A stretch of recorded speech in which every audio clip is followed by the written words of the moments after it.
안녕하세요. 네. 저는 2차 사무관리론을 담당하고 있는 최의란 행정사라고 하고요. 자, 우선 1차 어제 시험 보시느라 너무너무 고생 많으셨고, 합격해서 2차에 함께 하신 것을 진심으로 축하드리겠습니다. 자, 저 같은 경우에는 이제 사무관리론을 전임으로 맡고 있는데, 자, 2차 사무관리론이라는 게 아마 다 생소한 과목이실 거예요. 그래서 사무관리론에 대해서도 과목에 대해서 그리고 제 소개도 간단히 드려보도록 하겠습니다. 자, 저는 이제 사무관리론을 맡고 있지만 이제 전공은 행정학입니다. 그래서 여러분들이 어제 시험 봤을 때 행정학이 좀 어려웠다라는 얘기를 들었는데 그 어려운 행정학을 저는 한 10년 정도 공부를 했습니다. 그래서 시립대학교 도시행정학과에서 행정학 전공으로 학사, 석사, 박사를 10년 정도 공부를 했기 때문에 아무래도 행정에 대해서도 정말 많이 공부했지만 어려운 과목이라는 걸 사실 알고 있습니다. 자, 2차 사무관리론도 좀 같은 성격이라고 보시면 돼요. 자, 그래서 사무관리론 같은 경우에는 자, 여러분들이 이제 2차에서 처음 만나는 과목인데 이 사무관리론은 우리가 민법이라든지 절차론도 좀 행정법과 관련이 있는데 이 사무관리론은 어떤 시험에도 없는 행정사에만 있는 유일한 과목입니다. 그래서 모든 분들이 뭐 민법이라든지 절차는 좀 다른 공부를 했다든지 법 베이스가 있다는 분들은 조금 잘하는 분들이 있겠지만 사무관리론은 행정사에서 여러분들이 처음 만나는 과목이다 보니까 모두가 똑같아요. 다 처음 보는 과목이라고 생각을 하시면 되겠습니다. 자, 그래서 여러분들이 1차를 합격해서 이제 저랑 같이 사무관리론을 공부를 하신다라고 했을 때 2차를 합격을 하게 되면 저를 또 언제 볼 수가 있냐면 제가 이제 여러분들이 행정사를 합격하면 대한행정사회에서 우리 법정교육을 받아야 행정사가 되실 수 있는데 제가 지금 중앙교육연수원 교수로 돼 있기 때문에 여러분들 입사를 합격을 하시면 또 저를 볼 수 있어서 합격을 할 때마다 이제 저를 본다고 생각을 해주시면 되겠습니다.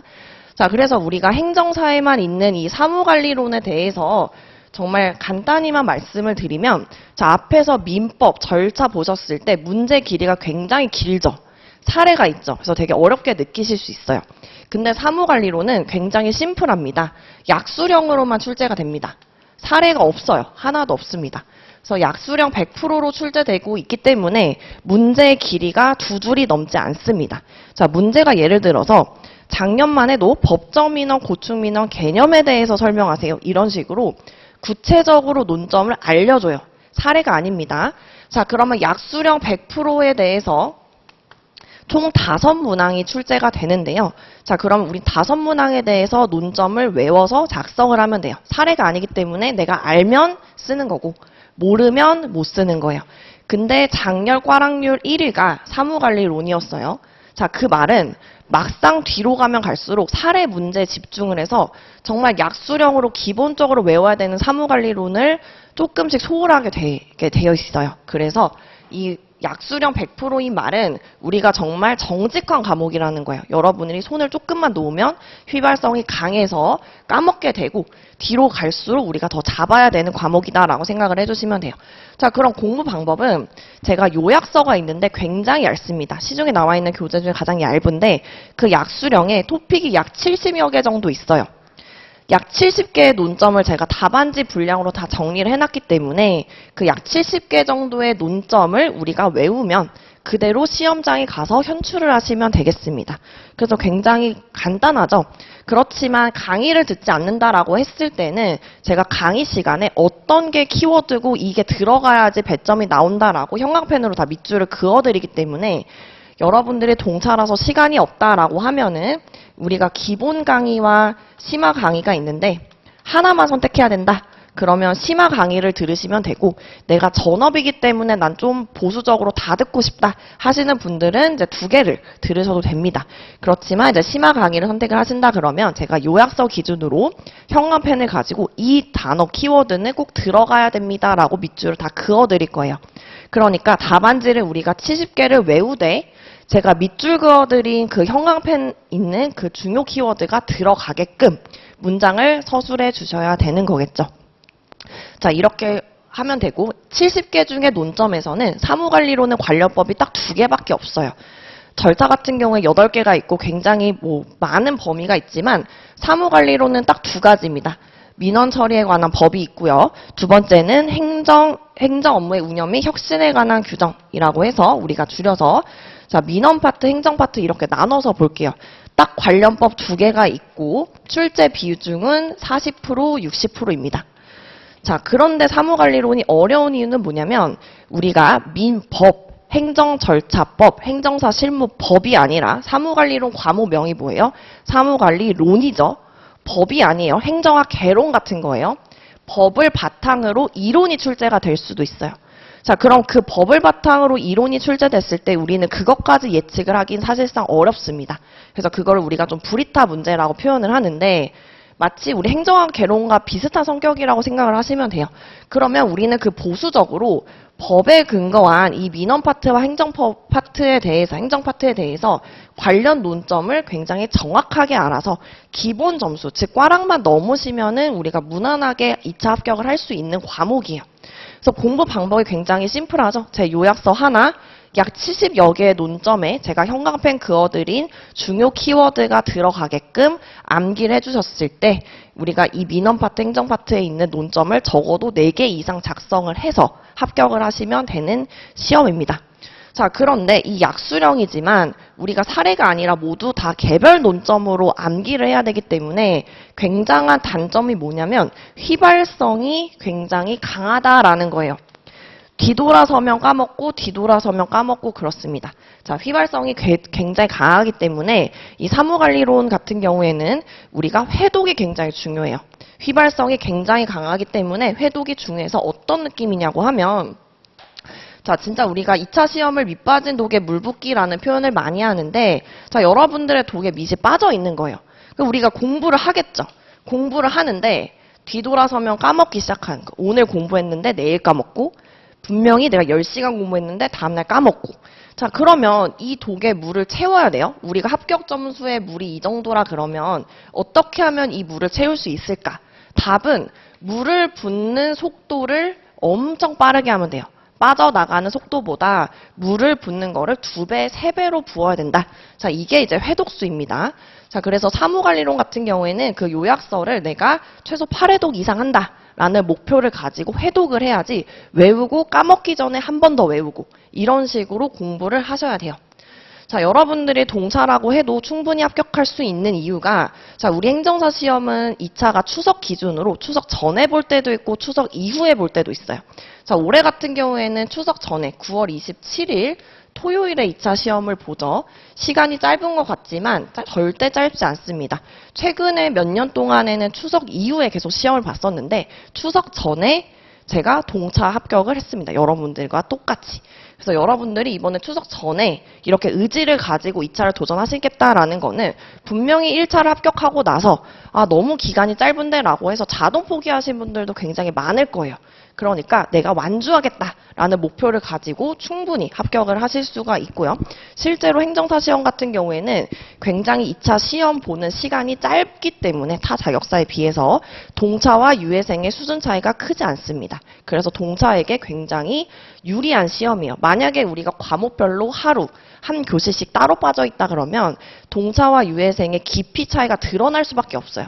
근데 우리 시험 같은 경우에는 그냥 그 절차랑 민법을 같이 보고 사무관리론 실무법을 같이 보기 때문에 시간상 여러분들의 지식을 되게 깊게 뽐내기는 사실은 어렵고 빠른 시간 내에 답안 작성하는 게 포인트이기 때문에 사실은 동차한테 유리할 수밖에 없습니다. 그래서 꼭 동차일 때 합격을 하시는 것을 무조건 추천을 드리고 자, 그럼 앞으로의 커리큘럼이 이제 궁금하실 거예요. 내가 만약에 전업이다. 그러면 인풋은 무조건 들어야죠. 그냥 백지, 검은색, 흰색을 외울 수는 없으니까 어떤 게 중요한지는 파악하기 위해서 강의를 전업이다 그러면 기본 심화를 들으시면은 사실은 좋고 내가 직장 병행이라든지 시간이 좀 부족하다. 그러면 심화 강의를 하나 들어주셔야 돼요. 자, 그 다음에 이제 인풋을 강의를 하나 들었죠. 그럼 이제 우리가 시험을 보기 이후에 아웃풋 과정을 거쳐야 되는데 이 아웃풋 과정이 이제 모의고사입니다. 우리가 6월 7일부터 개강하는 모의고사인데 자, 동사분들이 이렇게 생각을 해요. 저는 지금 2차 공부 하나도 못했으니까 지금 모의고사 못 봅니다 생각하는데 이게 정말 함정이에요. 무조건 보셔야 돼요. 왜냐하면 저도 봤는데 자, 어떤 차이냐면 지금이 6월 1일이죠. 6월 1일인데 당연히 지금 교재를 산다고 해도 공부를 할 수가 없어요. 아무것도 모르니까. 자, 6월 7일까지 여러분들이 이 인풋에 대한 강의를 일부 들으세요. 들으시고 6월 7일에 시험이 없어요. 시험이 없습니다. 시험을 보지 않습니다. 시험을 보지 않고 6월 7일에 다음 회차 6월 14일 토요일에 나올 문제를 5개씩 찍어줍니다. 그러면 여러분들이 6월 7일부터 6월 14일까지 과목별 5개에 대한 논점을 외워 오셔서 시험에다가 내가 외운 거를 테스트하는 과정을 해야 되죠. 그래서 이거를 동시에 해야 되는 거예요. 물론 유해생분들은 이 인풋을 끝내고 이제 아웃풋만 하면 되겠지만 만약에 동사분들이 이거를 나는 지금 준비가 안 돼 있으니까 강의만 들어야지 그러면 강의 듣다가 시험장 가요. 강의 듣다가. 그래서 이게 굉장히 중요합니다. 여러분들이 동사 합격하겠다는 거는 시험을 굉장히 단기적으로 줄이겠다는 거니까 같이 해야죠. 이게 가장 제가 봤을 때 동사 설명의 핵심이라고 생각을 하는데 강의를 들으면서 시험을 그냥 여러분들한테 이제 외워오세요가 아니라 어떤 걸 외울지 논점을 다 알려줍니다. 알려주면 그거를 여러분들이 스스로 과목별로 5개라고 하면은 4과목이니까 일주일에 약 20개의 논점을 외워오는 거예요. 그럼 하루에 4개씩 외워오면 되겠죠. 그러니까 하루에 내가 4가지 토픽을 외워서 토요일에 그리고 일요일에 나눠서 시험을 보면 나 분명히 외웠는데 못 썼네. 또는 나 분명히 외웠는데 잘못 썼네. 이렇게 우리가 진도별로 암기를 7회에 걸쳐서 합니다. 근데 이거를 안 하고 그냥 여러분들이 혼자 외운다? 쉽지 않아요. 절대 쉽지 않기 때문에 그냥 그 진도에 맞춰서 7회 동안에 시험을 보시면 되고 원래는 지금 여기 강의실이 한 3분의 2 정도로 작았었어요. 그래서 마감이 항상 됐었는데 공사를 해서 저희 확장을 했어요. 그래서 다행히 지금 2차 시점으로는 좀 받을 수 있는 여분이 있는데 항상 저희가 매년 마감이 됐어서 실강 자리가 아예 없었어요. 자, 그래서 여러분들이 여력이 되신다라고 하면은 그냥 실강으로 시험을 보시는 게 가장 베스트고 혼자서 내가 절대 학원에 올 수 있는 물리적인 거리가 안 된다라고 하시는 분들은 실제 시험과 동일하게 시간 맞춰놓고 시험을 보시는 연습을 해야 돼요. 왜냐면 우리는 객관식이 아니기 때문에 여러분들은 시험장에 그냥 펜 한 자로 들고 갑니다. 근데 그거를 연습을 없이 시험 당일에 1년에 한 번인 시험을 본다? 말도 안 되는 거죠. 말도 안 되는 거기 때문에 지금 이 과정은 사실은 모의고사가 아니라 여러분이랑 같이 우리 암기하는 트레이닝하는 모의고사예요. 그거를 7회 정도 반복을 하고 나서 그 다음에 실전 모의고사는 이제 정말 실전처럼 랜덤하게 섞어보는 거죠, 문제를. 섞어봤을 때 여러분들이 전범위로 쓸 수 있느냐, 그거에 대한 이제 실전 모의고사 과정을 거치면 여러분들이 약 2주 정도 혼자 마무리 공부를 하고 시험장에 가는 코스로 구성이 되어 있어요. 그래서 동사생 분들이 절대 놓치시면 안 되는 게, 나 지금 2차 이제 시작하니까 강의 들어야지. 이러다가 이제 강의만 듣고 끝날 수 있기 때문에 꼭 같이 그냥 죽이 되든 밥이 되든 같이 한다. 이렇게 마음을 생각하고 나 5개 못 외웠는데 그럼 와서 1개라도 쓰고 가셔야 되는 거예요. 그런 마음으로 가서 하나가 2개 되고 2개가 3개 되고 그렇게 가는 거고 작년에 이제 우리 12회 수석분들도 모의고사 봤을 때 처음에 1회 때 하나밖에 못 썼다 그랬어요. 기억이 안 난다고. 근데 그럼에도 불구하고 다음에 내가 2개는 써야지. 그 다음에는 3개는 써야지. 이렇게 점차 늘려가면서 수석이 되는 거지 처음부터 절대 잘할 수 없습니다. 자, 그런 마음을 가지고 이제 사무관리로는 굉장히 이제 심플하죠. 그래서 이 과정을 저랑 같이 약 4개월 동안 복습을 하고 시험을 계속 응시하게 되면은 당연히 합격하실 수가 있고, 자, 여러분들 이제 절대 시행착오를 하면 안 되기 때문에 그냥 무조건 올해 합격한다라는 마음으로 저랑 같이 13회 합격을 기대해 보도록 하겠습니다. 감사합니다.